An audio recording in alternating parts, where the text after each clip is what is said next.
మన హెల్త్ ఎలా ఉంటుంది అనేది మాక్సిమం మనం తీసుకునే ఆహారం పైన ఆధారపడి ఉంటుంది. ఆ తర్వాత వ్యాయామం పైన. ఈ విషయంలో మాత్రం ఉమ్మడి నల్లగొండ జిల్లా ప్రజలు వెనుకబడి ఉన్నారట.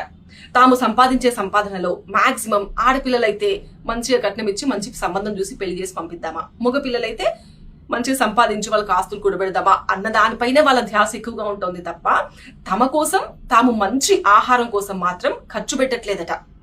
హలో, ఏంటి మా నల్గొండ వాళ్ళని అంటావా?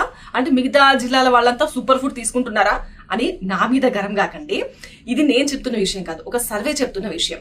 సరైన ఆహారం తీసుకోకపోవడం ద్వారా అన్ని జిల్లాలతో కంపేర్ చేస్తే నల్లగొండ జిల్లాలోనే వ్యాధుల బారిన పడుతున్న వాళ్ళ సంఖ్య ఎక్కువగా ఉందట.